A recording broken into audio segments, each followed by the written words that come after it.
Students, हमारा last topic था ख्याति का लेखांकन। आज हम नया टॉपिक पढ़ रहे हैं संपत्ति एवं दायित्वों का पुनर्मूल्यांकन। पेज नंबर 4.21 पर आप लोग देखिए, संपत्ति और दायित्वों का पुनर्मूल्यांकन क्या होता है या revaluation of assets and liabilities क्या होता है। जैसा कि बुक में दिया हुआ आप लोग देखें, संपत्ति और दायित्वों का पुनर्मूल्यांकन जब जब फर्म का पुनर्गठन किया जाता है, जैसे नया साझेदार का प्रवेश हो, किसी साझेदार की निवृत्ति या मृत्यु हो, तो उस स्थिति पर संपत्ति और दायित्व की वास्तविक स्थिति जांची जाती है। संपत्ति और दायित्वों का वास्तविक मूल्य निकाला जाता है। इसके लिए जो खाता बनाया जाता है उसे हम पुनर्मूल्यांकन खाता कहते हैं। इसका पुराने साझेदारों से ही देना होता है, क्योंकि नए साझेदार को जब हम प्रवेश दे रहे हैं तो वह नई स्थिति में प्रवेश करना चाहेगा। अतः इस पर जो लाभ या हानि की गणना होगी उसको पुराने साझेदारों में उनके लाभ हानि के अनुपात में वितरित कर दिया जाएगा, और जो नया साझेदार है उसका पुनर्मूल्यांकन के लाभ या हानि से कोई जो लेना देना नहीं होगा। पुनर्मूल्यांकन खाता मूल रूप से संपत्तियों और दायित्वों के मूल्य में होने वाले परिवर्तन को दर्ज करने के लिए बनाया जाता है। इसमें संपत्तियों और दायित्वों के मूल्य में परिवर्तन क्या होगा, या तो संपत्तियों के मूल्य में कमी होगी या वृद्धि होगी, उसे दर्ज किया जाता है और कुल मिलाकर उस पुनर्मूल्यांकन पर होने वाले लाभ या हानि की गणना की जाती है पुनर्मूल्यांकन खाते के माध्यम से। पुनर्मूल्यांकन खाते का, जैसे मैंने अभी बताया, जो भी लाभ या हानि है वो पुराने साझेदारों में उनके पुराने लाभ हानि के अनुपात में बांटा जाएगा। यदि लाभ होगा तो उसे पुराने साझेदारों के खातों में जमा किया जाएगा, और हानि होगी तो पुराने साझेदारों के खातों में नाम किया जाएगा। नए साझेदार से इसका कोई लेना देना नहीं है, ऑब्जेक्टिव भी बनता है, इसलिए आप ध्यान रखें। इस संबंध में क्या जनरल प्रविष्टियां दी जाएगी आपकी बुक में दी हुई है, आप देखें, मैं बोर्ड पर आपको समझाती हूँ। आपकी संपत्ति और दायित्वों के मूल्य में परिवर्तन होगा, तो परिवर्तन या तो कमी के रूप में होगा या वृद्धि के रूप में होगा। जिन संपत्तियों के मूल्य में या दायित्वों के मूल्य में कोई परिवर्तन नहीं हुआ है उन्हें रिवैल्यूएशन अकाउंट में स्थान नहीं दिया जाएगा। यहाँ केवल वही संपत्तियां या दायित्व दर्ज होंगे जिनके मूल्य या तो बढ़े या घटे अर्थात परिवर्तित हुए।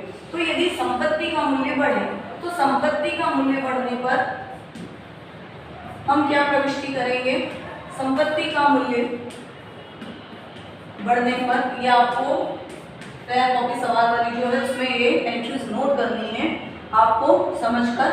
संपत्तियों का मूल्य यदि बढ़ता है, जैसे कि हम जानते हैं कि संपत्तियां डेबिट होती है, यदि मूल्य और बढ़ा इट मींस हमारे पास और संपत्ति आई, इसलिए असेट्स को हम क्या करेंगे, debit assets account DR to revaluation account. या आप यूं भी समझ सकते हैं कि यदि संपत्तियों का मूल्य बढ़ा तो हमें क्या हुआ, लाभ हुई, वृद्धि होने पर तो लाभ को रिवैल्यूएशन अकाउंट में क्या करेंगे, क्रेडिट करेंगे। बिंग नरेशन में हम लिखेंगे being value of assets increase.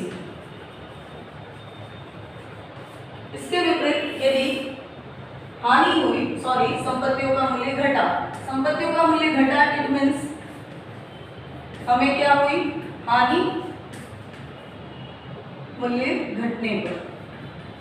तो घटने पर आप क्या करेंगे, कमी होने पर आपका संपत्ति का मूल्य घटा, हानि हुई, हानि को क्या करते हैं, डेबिट रिवैल्यूएशन अकाउंट में डेबिट करेंगे। माना कि संपत्ति का मूल्य घटा इट मींस उतनी संपत्ति हमारे पास से गई, तो आपकी रिवर्स एंट्री बन जाएगी revaluation account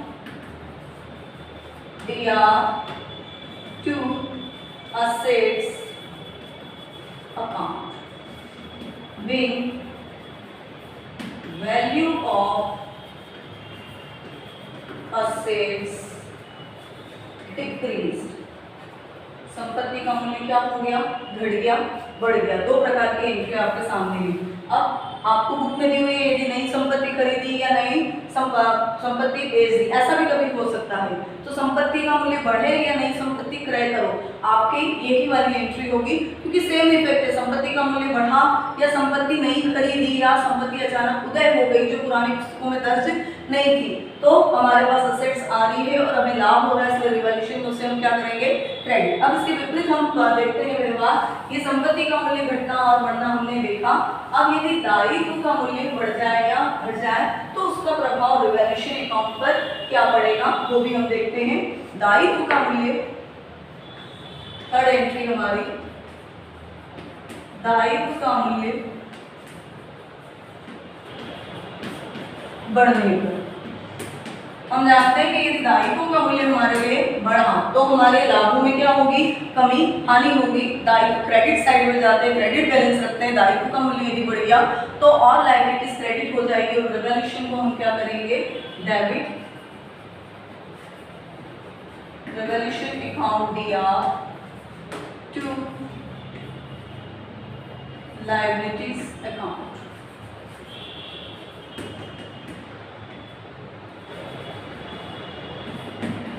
being liabilities increase या वैल्यू ऑफ लायबिलिटीज भी आप लिख सकते हैं, बिग लायबिलिटीज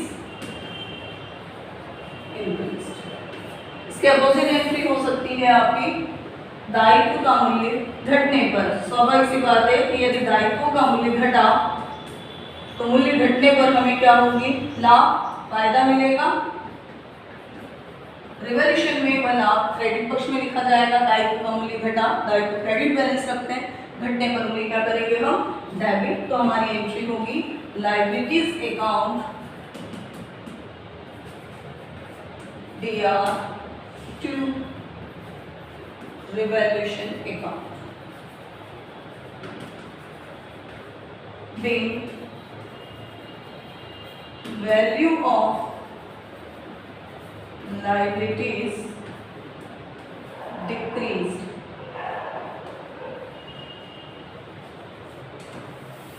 ठीक, अगर मान लीजिए कोई नया दायित्व उत्पन्न हो जाए या किसी दायित्व से हमें मुक्ति मिल जाए तो यही एंट्रियां रिपीट होगी। दायित्व यदि नया उदय हो जाए तो बढ़ने वाली एंट्री हो जाएगी, किसी दायित्व से हमें मुक्ति मिल जाए या उसका हमें भुगतान नहीं करना है तो ये घटने वाली एंट्री को सेम को आप रिपीट कर सकते हैं। इन ऑल आपका एक निश्चित अवधि पर या एक निश्चित तिथि पर जब कोई सहायता निवृत्त हो रहा है तो उनका पुनर्गठन हो रहा है, जिस भी स्थिति में हो, संपत्ति और दायित्वों का जब आप पुनर्मूल्यांकन करते हैं तो इस पुनर्मूल्यांकन पर कुल मिलाकर लाभ या हानि की गणना की जाती है जिसके पुराने सहायताओं से लेना देना होता है। तो हम यदि पुनर्मूल्यांकन पर लाभ होता है तो नंबर 5 की एंट्री हम बनाएंगे। पुनर्मूल्यांकन पर यदि लाभ, अभी मैंने बताया आपको लाभ को पुराने सहायतारों के खातों में जमा किया जाएगा।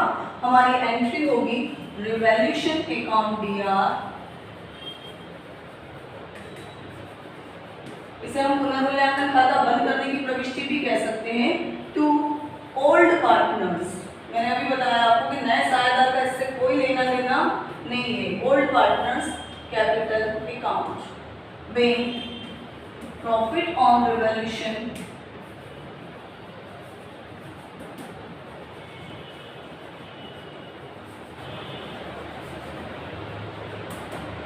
ट्रांसफर।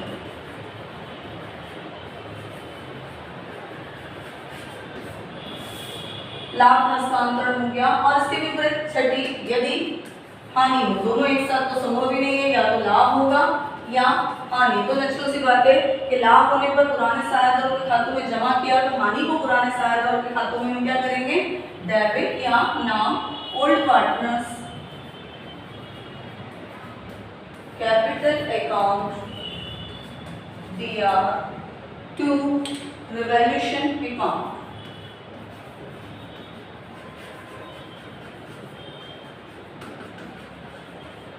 being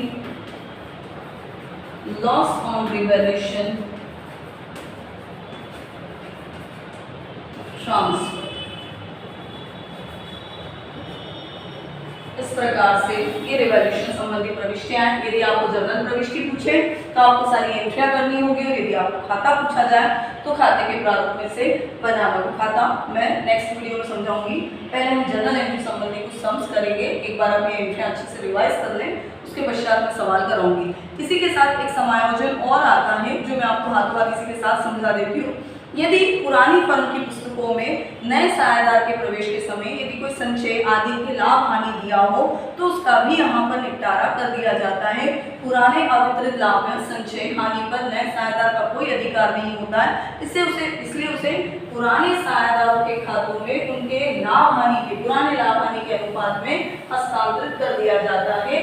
इसे आप लोग अपनी बुक में देखें। वहां से मैं एंट्री आपको समझा रही हूँ पेज नंबर 4.27 पर। यदि आपकी पुराने चिट्ठे में कोई संचय कोष अवितरित लाभ हानि दिए हुए तो उनका हस्तांतरण किस प्रकार से होगा। यदि आपकी बुक में आपको चिट्ठे में दिया है संचय कोष, यदि पुरानी पुस्तकों में संचय कोष रिजर्व कोई भी है तो उसे कहाँ हस्तांतरित करेंगे, आपको पुराने साझेदारों में पुराने लाभ हानि के अनुपात में उसे वितरित कर देना है। इसके हस्तांतरण की प्रविष्टि क्या होगी, जैसे हम जानते हैं रिजर्व फंड जितने भी होते हैं या प्रॉफिट एंड लॉस में अगर आपका कोई प्रॉफिट है तो वो लायबिलिटीज साइड में शो किया हुआ होगा। उसे हस्तांतरित करते समय आप क्या करेंगे, लायबिलिटीज का बैलेंस क्रेडिट होता है, ये क्रेडिट बैलेंस रखे हुए हैं रिजर्व फंड वगैरह या प्रॉफिट, उसे हम डेबिट साइड में लेंगे और ओल्ड पार्टनर्स के खाते में चूंकि ये राशि जमा की जानी है इसलिए ओल्ड पार्टनर्स को हम क्या करेंगे, क्रेडिट करेंगे। तो हमारी एंट्री बनेगी reserve fund account DR to old partners capital account, narration being reserve transfer. इसी प्रकार से यदि कोई अवितरित लाभ है तो उसका भी हस्तांतरण किया जाएगा, अवितरित लाभ का हस्तांतरण। अवितरित लाभ का भी जैसे मैंने बताया कि आपका बैलेंस कौन सा होगा, क्रेडिट, तो उसे साझेदारों के खातों में क्रेडिट साइड में ही ट्रांसफर किया जाएगा और प्रॉफिट एंड लॉस अकाउंट को हम डेबिट करेंगे। तो P&L account DR to old partners capital account. Then undivided profit लिख सकते हैं, अनडिस्ट्रीब्यूटेड प्रॉफिट लिख सकते हैं, ट्रांसफर।